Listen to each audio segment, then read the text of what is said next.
Hello, everybody, and welcome to another live edition of the Market Down Podcast. My name is Nick Cummings, joined this week only by Danny Hernandez, a little short-staffed this week, but that is quite all right. We are, again, discussing the latest episode of AEW Dynamite. For us, a very underwhelming episode. This is, Danny, I think one of the worst episodes we've seen in a while. Bro, Raw was better than this. Yikes. We're going to start near the bottom of the card, in the main event, but we're going to start with the Thunder Rosa's Serena Deeb promo just because we didn't feel like ending with it. Basically, Thunder calls Serena out. They talk some shit, and now we have a title match at Double or Nothing. It was all right. Like, I'm glad we had the women's champ give a promo and actually get some TV time for what seems like the first time in a few weeks, but I'm trying to be positive here, but this wasn't it. Yeah. Thunder Rose is normally a good talker because she's usually like fiery and full of passion, and very expressive. But it's just this week it wasn't it. Serena Deeb is like a legend technically, but if Kelly's a legend, yeah, I think we could call Deeb one. Yeah, but I don't know. I don't think promos are about her pre-taped promos are better than this. I don't know. It just didn't work on any level. Like for me, I'm not mad it was there, but it just fell a little flat. Yeah, I think Rosa did fine by herself. Like, her telling of the stories were pretty decent, but then once Deeb came out there, it just completely petered out. You're right. I think that Deeb's pre-tapes are always better. Like, for the most part, with her feud with Cheetah, it was pre-tape stuff, and those always came across as fine. So I think with Deeb, maybe try to stick to those. I think AEW does a good job of hiding people's weaknesses for the most part. So perhaps maybe stick to the pre-tapes with when it comes to Deeb. But let's just blow straight past that and through a John Silver very quick backstage promo hyping up his match with Punk next week on Long Island. Yeah. Don't worry, we'll get to Long Island. And we'll go to the main event, which was Deonna Purrazzo against Mercedes Martinez for the unified Ring of Honor Women's World Championship. I liked this match. The crowd couldn't really get into it, which I found a little disappointing. I was also a little disappointed at what time it started. It would have been nicer to see them go a bit longer. But I think they did well. I think they did okay. I just the crowd not getting into it sucked, which was a shame. The end result being Mercedes Martinez wins with the Dragon Sleeper and becomes the unified Women's World Champion for Ring of Honor. So I'm disappointed by that. I kind of really like Deonna Purrazzo. I only seen about 4 episodes of Impact, but one of them was for the Ring of Honor Championship, which I thought she had a great match in. So I'm a little disappointed as a fan, but I understand why they did this just because it's going to be difficult having an Impact star on Ring of Honor all of the time. Yeah, that's a good point. I believe the match started like 9:50. Maybe 48 at best. And then there was still a commercial break in there. So, it was hard to get into. I honestly couldn't get into it. And I am a big fan of Deonna Purrazzo. I think, she had a point to prove when she got released by WWE, and I think she has more than proved it. And, we were talking about this last week on the podcast, but, she's another one of those names that is a good example of like, there's a reason she went to Impact, and not AEW. But I hated this ending because to me, Deonna's like an actual star in the women's division. And Mercedes Martinez is not a jobber because that would be me completely exaggerating, but she's only 3-3, I think, before tonight. So I guess she's 4-3 now. In AEW, yeah. terrible record. normally the people who lose on TV all the time are like 21-5 because they lose on TV, but they went on dark. So Yeah, and they're all like the kids. Yeah. Like that's just she's not the person I would have had win this match. I wouldn't even have her as the interim champion because, and no offense to Mercedes Martinez, I'm sure she's great and all, but like she has not been presented that way on TV. So like this really brings Deanna down quite a few pegs, and that's someone who easily could be at Britt's level and is at Britt's level in Impact. But I like this was a total waste of a debut in Deanna Purrazzo. I was not a fan of it. And then, we joked on here like a month ago that Mercedes Martinez just tattooed Tamina. Shout out Chad. Enjoy the island wherever you are. But he was right. Like I can't unsee it now. I'm just like, oh.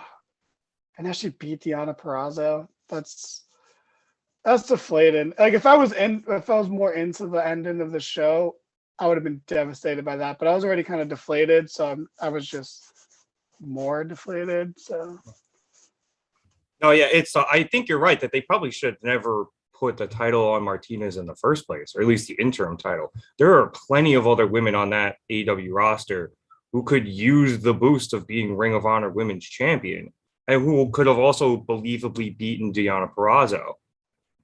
So I know that list is small for you because you're right. Like Purrazzo is a top tier talent in wrestling, and she's always at the top of the card in Impact.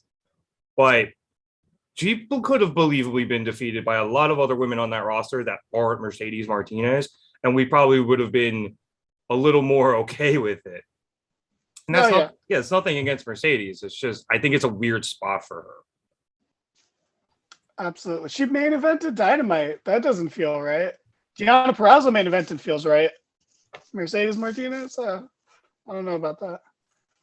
I will say this, and I hate giving credit to him, but Eric brought up a decent point in our group chat during the match where he said, why wasn't this on pay-per-view? And I'm going to give him a little bit of credit for that just because I think the crowd would have been more into it on pay-per-view. I think you tend to get a little more of a smarky crowd at the AEW pay-per-views, and they would have been a little more into it because of Deanna, just in general. So Mercedes, I don't know. I don't think anybody has really, really gotten behind her. Maybe since she appeared and we're still like at the tail end of those shows in Jacksonville. But since then, like she hasn't really been on TV too much. She hasn't done too many things. So she's just kind of DOA at this point when she goes to the ring, which really sucks now because she's Ring of Honor champion. So I don't know. But I feel bad for Deanna too. I think James brought this up on the pod last week, and I hope I'm not betraying any confidences, but he said he ran into her and he asked what was going on with the Ring of Honor title. And she was just like, I don't know, like whatever they tell me to do, they're not really telling me anything. So I'm not saying they did her dirty, but this, I don't think this is the result any of us wanted out of this. Oh yeah. I mean, also, to give Eric even more credit. God help us, what are we doing? I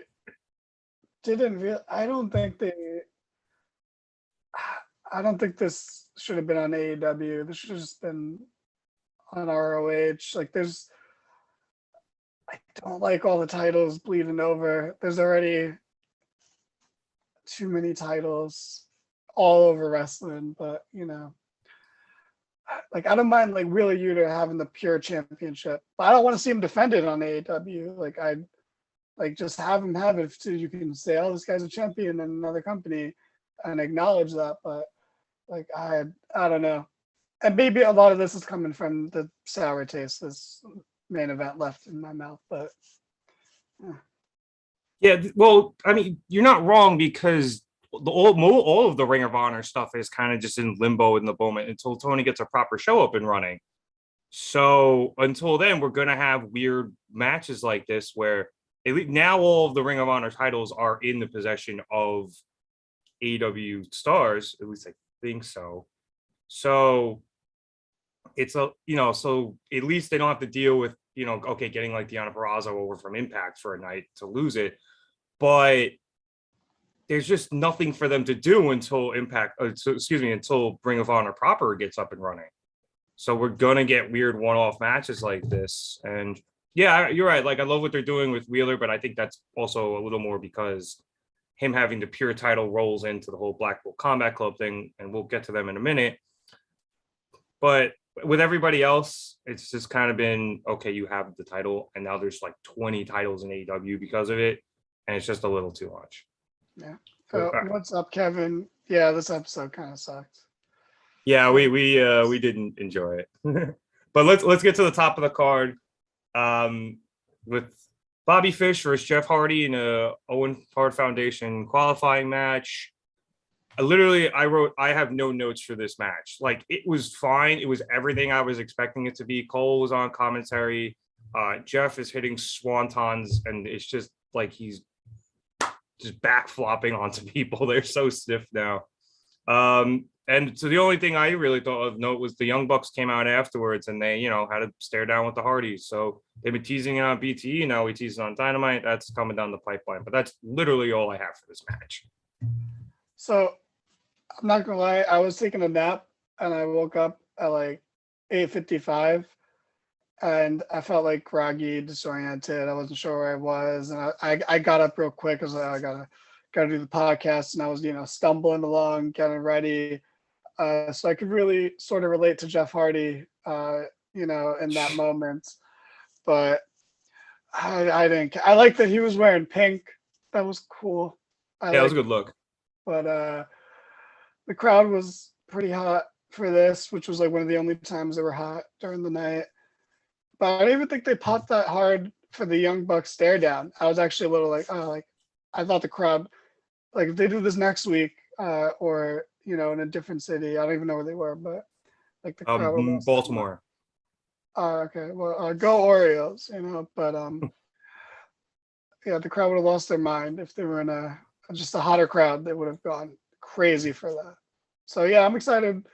That's one of the few matches I am actually excited for with the Hardy Boys, and I won't, shit on it. Or I still might, but I'll enjoy it. Would not surprise me if it was at Double or Nothing as a showcase match. I think that's would be the place they'd probably do it. The Bucks and the Hardys have faced off against each other. I think it was during the Expedition of Gold, and Matt was broken and stuff. So this would be the first time, I guess, they really faced Hardy Boys proper. But it'll be fun. I think that'll be fun. But like I said, this match was fine. Jeff won. He's in. The best thing to come out of it, Jeff won, and I was facing Darby in the tournament, so that's going to be cool. Yeah, that'll be good. So I'm here for that.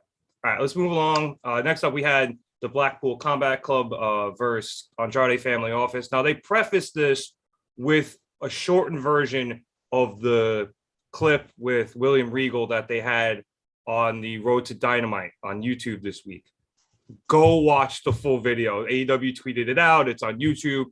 It was amazing. If you enjoyed even the 30 seconds of Regal talking about scarring people with knives, go watch the entire video. It helps build them up awesomely, and it helps build Yuta up by literally just showing them bullying Yuta until he starts like reversing the holds on them. So this was fantastic, but I do find it funny that the line where Regal's like, 99% of people would stab you, but we wouldn't, because if you get stabbed, you'll just forget about it in 6 months. Like, I don't think that's how it works, but I don't think I'd forget getting stabbed if I lived through it, but that being said, like you said, go watch this promo. It's fantastic. I get what you're saying, like, oh, the scar, like, it'll be there, but you have a scar in your face. It's going to inflict a lot more pain mentally. But yeah, it took me a minute to even figure out what he was trying to say. It was still really cool just listening to him speak and just like talk very low and calm about how they would murder anybody. It's always scarier when the people are calm when they're being insane. So anyway, yes, the Blackpool Combat Club faced off against 3 members of the Andrade Family Office, which, oh, hey, Angelico is still here. His partner is, I don't even remember. Why am I forgetting his partner's name? But he's gone. Jack Evans. Yes, Jack Evans is his contract ran out, but I guess Angelico's still there, so good for him. It was a cool little dynamic with him and Brian that they mentioned. Anyway, this match started with the AFL flipping the script on the Blackpool Combat Club and jumping them before the match. But this was another typical Blackpool Combat Club beats the shit out of people. Wins the win with Danielson blocking in the triangle and doing the flex thing, and then Mox and Wheeler Yuta just kicking the shit out of the other two guys. Just another match to build him, but maybe let's get to something here. It's been 3 or 4 weeks of this now. We get the picture. True, but it's so fun, and this was like the best thing on the show. So, you know what? I'll take it. Brian is, for someone still coming out of the heel tunnel, he's over as fuck, and then the crowd always comes unglued for Wild Thing. And now when Yuta gets tagged in, the pops he gets are fantastic. But yeah, Mox was out of pocket tonight, coming in, throwing chairs and shit too. Yeah. The beatdown, like everyone was saying in our chat, the beatdown that Blackpool Combat Club does is always so good. And I loved that the AFO took it to them first. They flipped the script on them, like you said. I think it speaks volumes that this is technically a faction, and they were, enhancement talent for the Blackpool Combat Club. But man, I don't know, because I was thinking maybe Andrade gets involved. I don't even know what he's doing, but I actually really like that and how it goes on TV. And I wish I hope we get a singles match between him and Brian. Like that would be sick. And how it goes so good, and he doesn't get to show it too often. Yeah, that'd be a really cool submissions ground based match. It'd be really cool if they just did a submissions match. I wouldn't hate that. Have they done a submissions match in AEW? Not yet. I haven't seen one of those in general in a while. I think the last one was like 2 of the 4 horsewomen were in it or something. Like, it's been a long time since I've seen a submissions match. Yeah, I can't. I think it was Becky and Natalia in Canada. Yeah, they might have. I was gonna say, I think Natty was in one too recently against one of the 4 horsewomen. But again, recently being a relative term. Recently being like 3 or 4 years ago. Yeah, exactly. But still, like, it'd be cool, like, if they did one, especially with like Brian or even Yuta. Like, I'd like to see Yuta in one too. Somebody who is gonna lock in a lot of cool submissions against, say, Angelico would be really awesome. Yeah, just something different. Want an Angelico singles match now on Dynamite. Yeah, and hopefully a feud for the Combat Club. I am enjoying these matches. They are awesome matches. They are great technically and violently, and I love them. But an angle would be nice. Dude, whenever they start their angle, forget about it. It's going to be on a whole nother level, because they're getting the craziest reactions every week. So once they start a feud, forget it. It's over. Yeah, and it'll be awesome. All right, so following this, we had a Ricky Starks and Powerhouse Hobbs backstage interview, which was almost immediately interrupted by Jurassic Express. And Jungle Boy accepted their challenge for the tag team titles. If Jungle Boy was able to get a shot at the FTW title, so that'll be next week. And I assume the tag title match will be at Double or Nothing. But hey, they're actually defending the FTW title. After we came back for commercial break, we had Keith Lee and Swerve Scott calling out Starks and Hobbs for ducking them and going after the titles. But I mean, it's the titles, so. And then we had one of my favorite things of the night, Wardlow versus MJF's surprise opponent, which we already kind of knew, William Morrissey from Impact. This was pretty cool. Wardlow got the full Goldberg treatment tonight. They showed him coming in all the way from outside through the back, which was pretty cool. Then MJF announced Morrissey, and he got a pretty decent pop. They didn't acknowledge the fact that he was a top Impact star on commentary. They did the same for Peraza as well, I might add. We had a random John Harbaugh appearance at the beginning of this match. I think just because both of these guys played football, it was just odd to see Harbaugh here when he was definitely to be used later down the show. This match was cool. We got some "We Want Enzo, No We Don't" dueling chants until Morrissey basically cursed the crowd out, which good for him. Wardlow hit a moonsault towards the end of the match, which those are going to get insanely over. Got up. He basically rolled through, landed on his feet. One powerbomb to Morrissey. 1, 2, 3. It's over. That was shocking. So then they try to put the cuffs back on Wardlow. He starts kicking the shit out of security. He must have beat up like 30 guys because MJF got more dudes in there after the first 15 went down. That all ended when Wardlow literally picked one up, threw him over the top rope and into a pile of dudes. So then Wardlow grabbed the mic and told Max that this would continue until he either got his hands on Max or Max let him out of his contract. Max said, all right, we'll have a match. If you win, I'll let you out of the contract. But I want stipulations, and we'll do that at a contract signing next week on our favorite place on the podcast, Long Island. So James got a lot of stuff he loved in this match. He got some big meaty men slapping meat. He got to see Wardlow kicking the shit out of security guys better than 10 did, and he's not here to talk about it. So thanks for that, James. But Danny, we're finally getting somewhere in this whole MJF Wardlow thing. So what'd you think about first Morrissey in AEW and then, where we're going to go from here in this whole feud? I really wanted Enzo. I really did. I think it would have been amazing if he came out. I know he's a douchebag, but I'm surprised the crowd was so split on him, to be honest with you. I just remember him being so over. I guess maybe I shouldn't be, but I was the fact that those chants got that loud was a bit shocking to me. Just in general. He's just so good. He's such a good talker. It's God, he's fantastic. It would have been amazing if after all the saying the big guy, and then Enzo comes out. Oh, instead of Morrissey? Yeah. I thought you wanted them together. No, I mean I would accept that, but I would have preferred it to just be Enzo and Wardlow kills them because and then I think it would make MJF look even better because he's yeah, I don't care. I know you're gonna beat whoever I send out at this point, so I'm gonna have fun with it, But I'm glad this is finally going somewhere. Also, what the hell? They're going back to Long Island already? Come back to New York City, bro. What the fuck? What do we have to do? This isn't fair. But I'm glad it's going somewhere. Like I said, it is working. It doesn't matter that I don't love this. It's working. And Wardlow is getting over as hell. And like I said, I really hope he keeps the handcuff entrance. That would be really cool. You just got to get breakaway handcuffs and rip them off every week.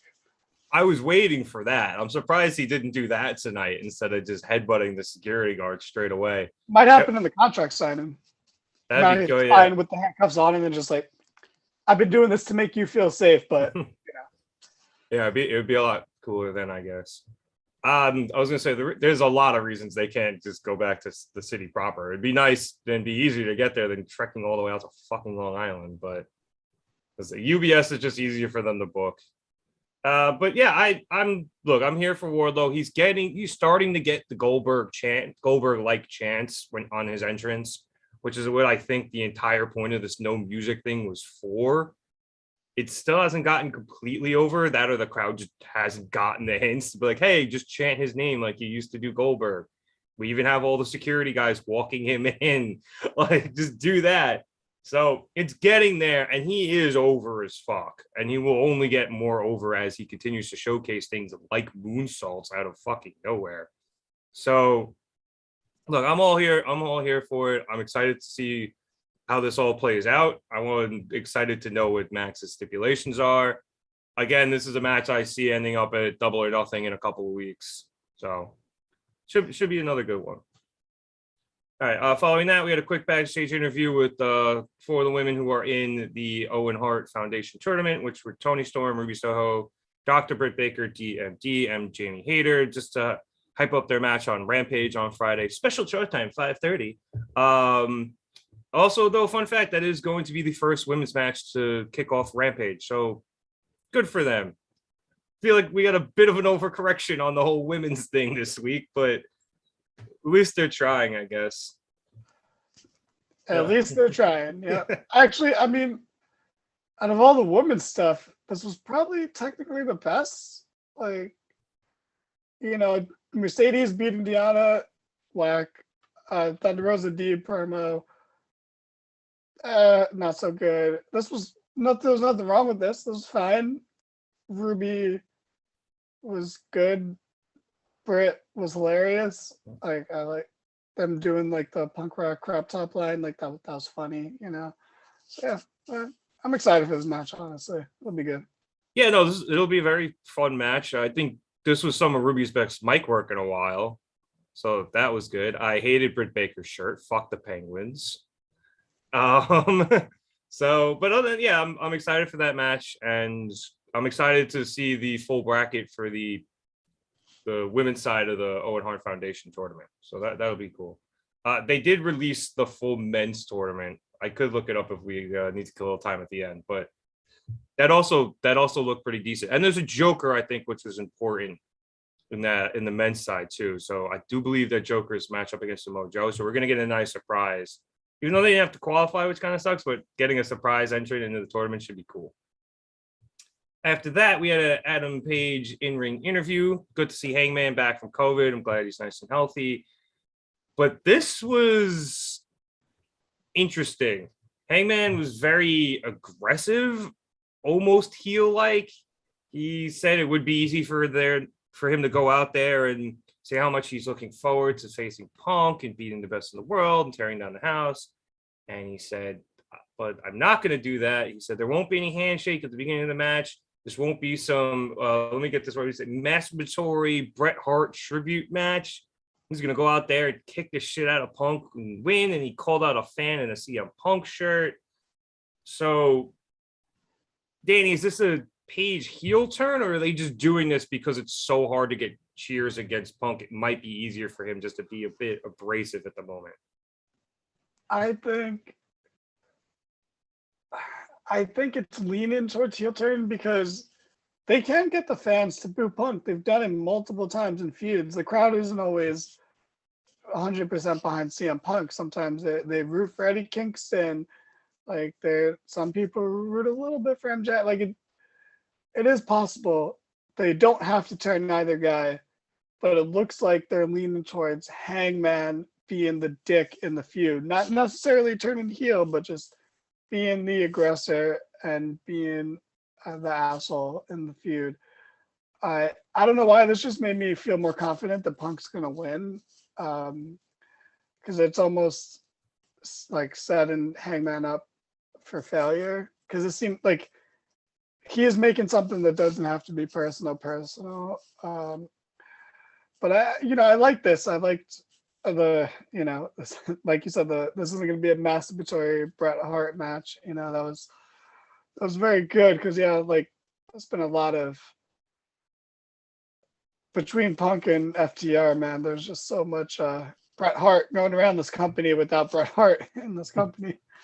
So I'm excited. This actually did a good job of making me more excited for the match. Like, this was fiery, and I'm excited to see what happens next week. I think next week will be a good indicator. He'll either go full-fledged into the heel turn, or we'll get like him taking a step back, and then Punk's a little more of a douchebag next week, especially because they're going to be in Long Island. We're probably going to boo Punk a little bit, because it hasn't been that long since the MJF feud. So like, they can do it like that, where they trade back and forth each week until the pay-per-view. So, now that I've realized it's in Long Island, I'm super excited for whatever is going to happen next week. I think it's going to be fascinating.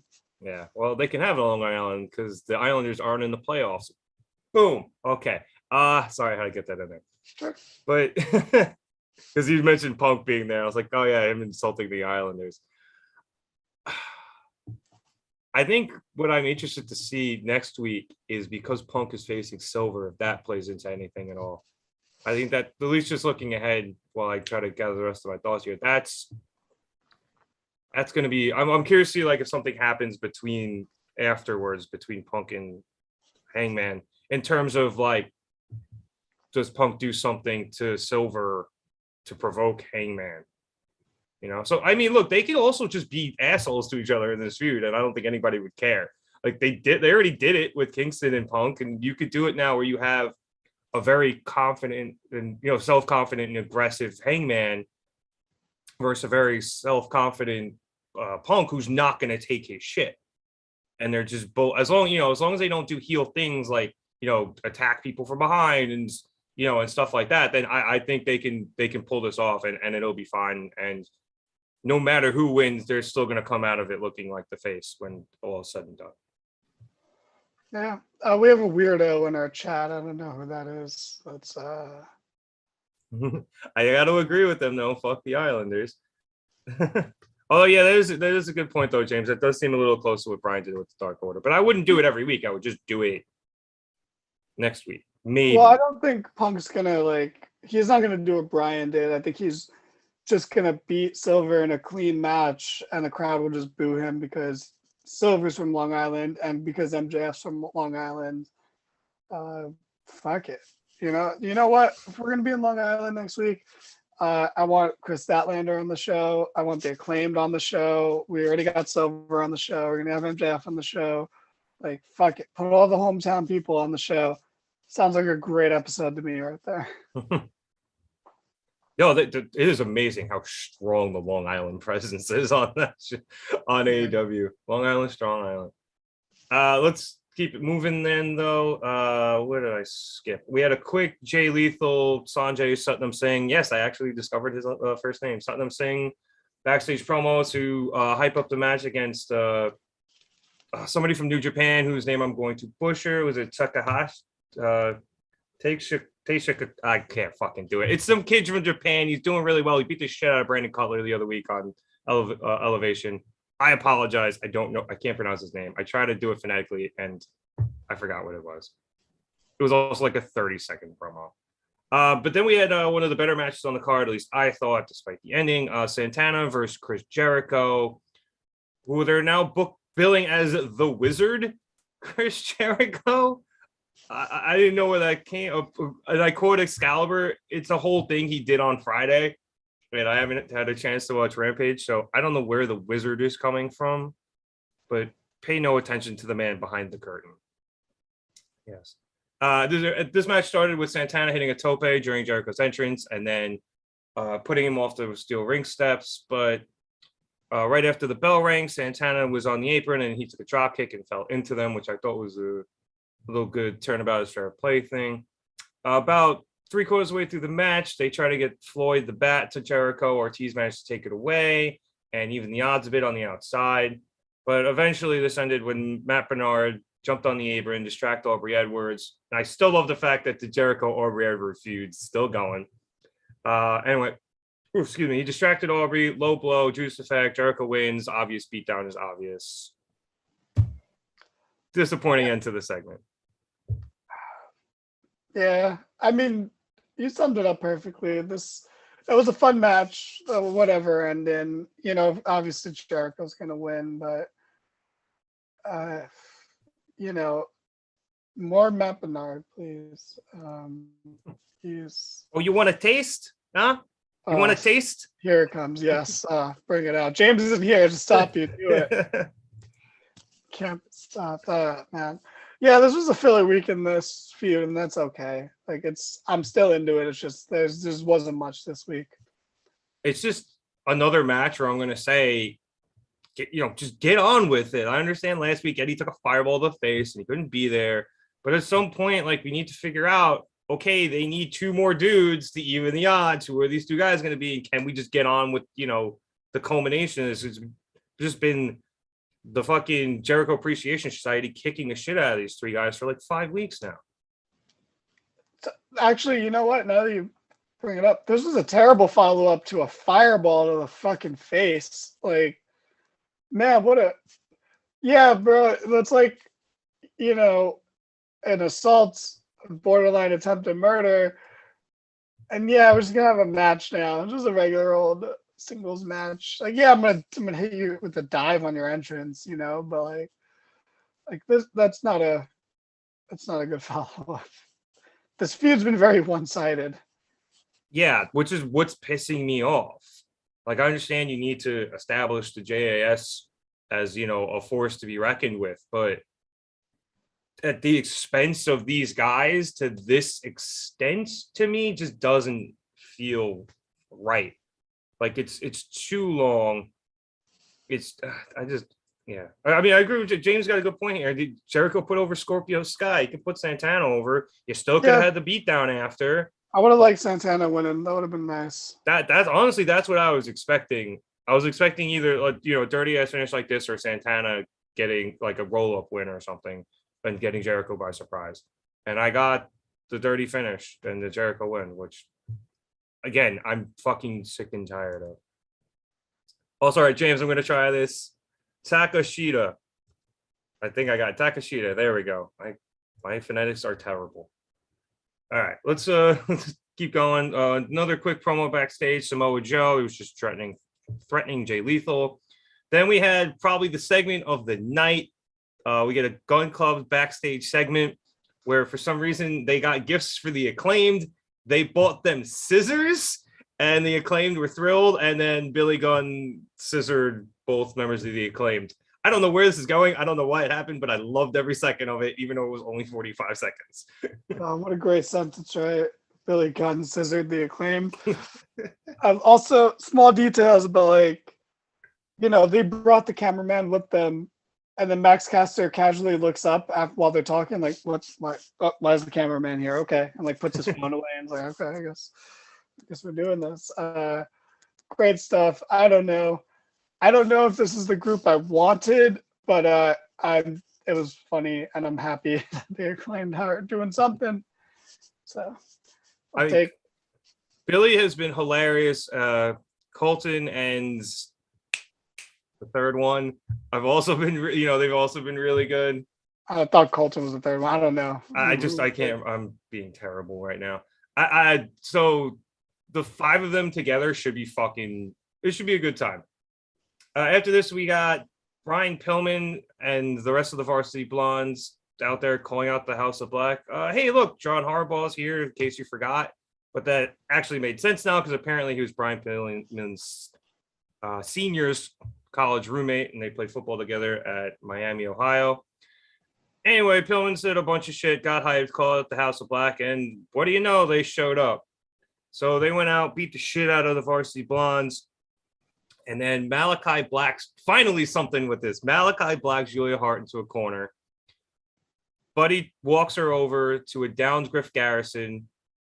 Brody King hands her a chair, and she lifts it and then pussies out and throws it down. Malachi gets all pissed off, chases her into the corner, rips her eye patch off, and then Death Triangle comes out to make the save because they have a match in a minute or two. So we got a little something with this, but we didn't get much. At least it was something, right? I was so hyped for a minute. I've never been hyped during a Varsity Blonde segment before. And I was so deflated when she didn't do it. Like, I'm sure she'll prove herself in another way to them, but they should have just pulled the trigger. It's been too long to draw this out anymore. It's like it's not a continuation of a story that's been told week by week by week. It's a story that was told, dropped, looked like it was never going to be mentioned again, mentioned once or twice at random points, and then picked back up while it's like ice fucking cold. But like look how the crowd came alive for it. They started a House of Black chant. They got super hyped for it. And then nothing. I don't know. I had your optimism watching it, but once it ended, I was kind of like, oh, okay. I think this is the first time I've seen the House of Black in full have an entrance together, and the way Brody and Buddy come up from right next to the tunnels where you can't see them is fucking awesome. I also thought a nice detail was after Malachi ripped Julia Hart's eye patch off, she was cowering in the corner, covering, but you could see how much black she has on her eye, and every week it gets more and more and more, like Malachi's has. So I guess as that gets bigger, the more corrupted she'll be, and maybe by the time it's covering her entire face, she'll be with them. So after that, we had a quick Jade Cargill in the baddie section promo. Cool. Wasn't bad. It was probably the second best women's segment of the night. And then we had my favorite match of the night, Ray Phoenix versus Dante Martin in an Owen qualifier match. This was some high quality flippy shit. I loved it. This was just a straight up lucha libre match. Dante's poison Rana was filthy. I honestly thought Phoenix broke his neck. It looked so good. There was that side Russian leg sweep off the ropes, which was really cool. Even Excalibur was like, I have no fucking idea what that was. There was just some really, really cool flippy shit spots in this match. And that's what happens when you're going to put arguably the best luchador in the world and Ray Phoenix up against one of the best young luchadors in the world and Dante Martin. You put them against each other, you're going to make some magic. Ray Phoenix ended up winning this with a pile driver. And then after a bit of celebration, pulled Dante up off the mat to congratulate him. So really great match. I absolutely love this, but I do kind of have a soft spot for both of these guys. Danny, you as hyped as I am after this, or a little more? Well, you're always a little more level than I am, but no, this was great. This was fun. It's nice seeing Phoenix back. Holy shit,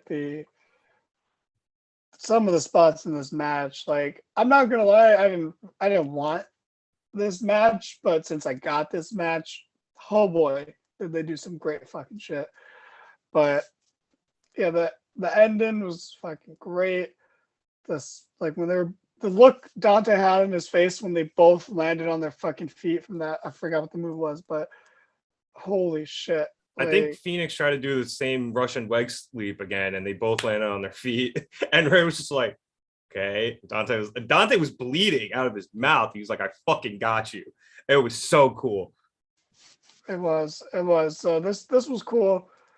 You know, it feels like, Dante is another one who, like, was really hot 6 months ago, and then they dropped it now. Like, but he didn't feel like things went cold tonight. He had the crowd hot. It was a fun match. Well, I would say that's probably because his brother came back and they were, trying to work their way back up in the tag team division and get his brother ramped up back again.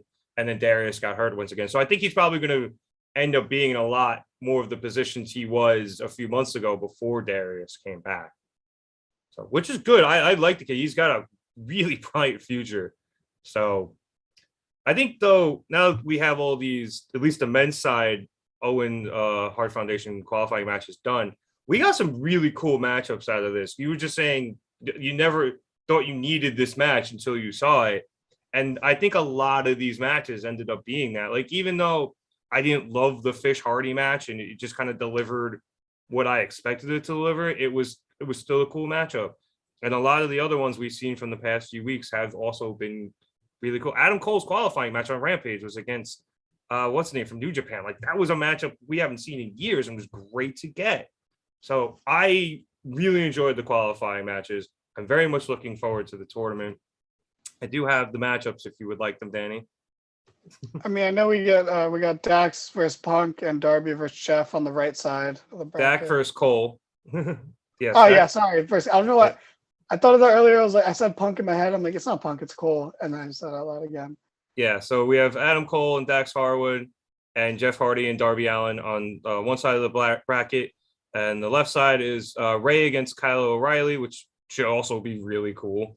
It's quite the contrast of styles. And then Samoa Joe against our Joker card, which that could be a lot of fun. I don't know who that's going to be. Maybe it's somebody from New Japan or something, but that could be cool. And Joe's, I think, a good person to do that against. I hope all of the veterans lose in the first round. I really hope Dax beats Cole.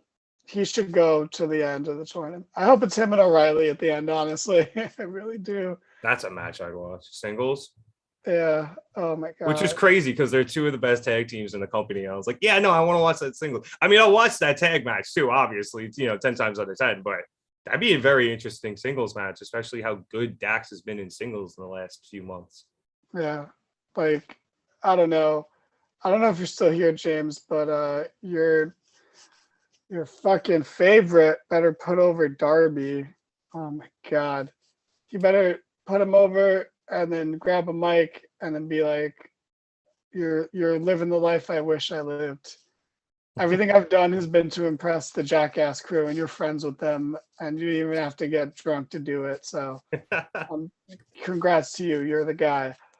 I hope Dax beats Cole because it's a tournament. Like, who cares? Cole doesn't need this. He doesn't need it. I was gonna say you're here shitting on James, and James is like, "No, I agree with you. I want Dax to beat Cole too." Yeah, it would be great. You don't want Dax till the end, but look who he's in the bracket with. You want Hardy at the end? You want Darby at the end? I mean, I wouldn't mind Darby at the end. You Yeah. don't need to put If Darby Dax wins, he would be facing Darby. Yeah. So why can't he beat Darby too? I'm okay with that in the setting of this tournament. For some reason, I feel like tournaments like a different part of wrestling, so it's okay to lose in them. I don't know, but I don't care. I don't know who I'd want to. Even though I like all these people, I don't think any of them need it. Like Joe doesn't need it. He's really more of a Ring of Honor guy. I mean, yeah, it's like one of those things like, okay, who's the youngest guy in this tournament? And it's Darby, but Darby's already established. Like, he doesn't need it, like you said. Yeah. But if they give it to Darby, that's the most acceptable. But fantasy booking wise, I want it to be O'Reilly and Dax in the finals. I wouldn't hate if either of them. I wouldn't hate really if anybody won this, except maybe Jeff, just because I don't, or Joe too for that matter. I just don't need the older guys winning it at the moment. Kyle, yeah, I think Kyle winning this would be pretty cool. Yeah.